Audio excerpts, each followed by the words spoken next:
Yep. So I've been involved with that for about 2 years. Um, the origins, I think, go back a good 15 or 16 years. Cardinal Collins started thinking about it early in his archbishopric, I think. Um, and I think some of the original idea was to start a new Catholic teachers college. There's some concern that some of the things being taught in Catholic schools, while they're inclusive and joyful, they're not really consistent with Catholic teaching all the time. Mm, And I think that's solely because people don't understand their own faith, right? I mean, like I said earlier, if we understood why we do these things, it follows and you can do it happily and joyfully and you can explain to people. It's actually kind of simple, you know, killing people in utero prevents them from doing God's work, right?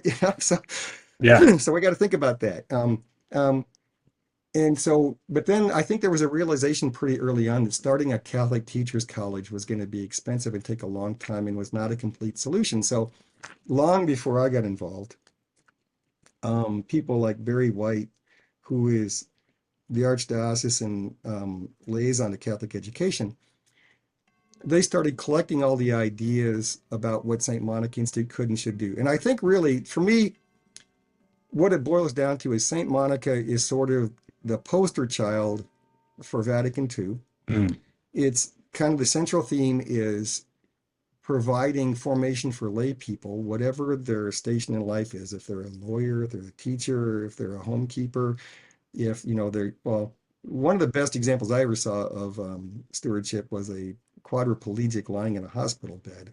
Like how can I engage in the world joyfully in accordance with my Catholic teaching and witness to other people so as to make them understand the beauty and the joy of the Catholic teachings. And so it's a very broad mandate. It's kind of divided up into four. We're looking for better words. So if anybody has better word, I'd be so pleased.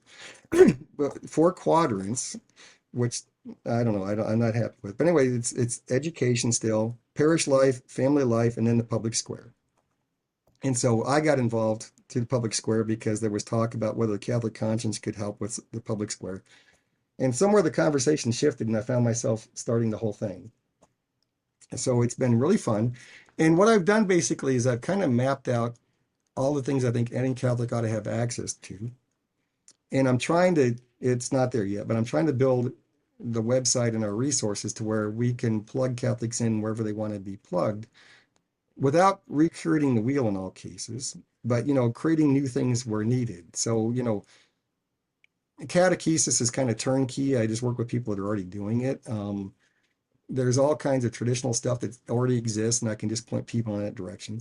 But there are gaps and there are things to be done. Like we were talking earlier about, I mentioned to some journalists my concerns about not being able to find news sources, and so that turned into a kind of rejuvenating the Canadian Catholic news, but also starting a journalism course that has actually been just amazingly popular, and it's drawn people from well, the I know you joined us last night, Jermaine, but there was a priest there from Africa who was in charge of a Pan-African group. There's a mm, lady from Bogota that's a communicator down there, people mhm. from the US, people from Canada, all different kinds of communicators, but all talking joyfully and really appreciating just being exposed to the meaning of Catholic teaching for the process of journalism and communications. What does that do? How does that inform your work there? Mhm. And so that's a great example of the different kinds of things. Now we want to talk to teachers and lawyers about how to witness better in their daily lives and all that kind of thing.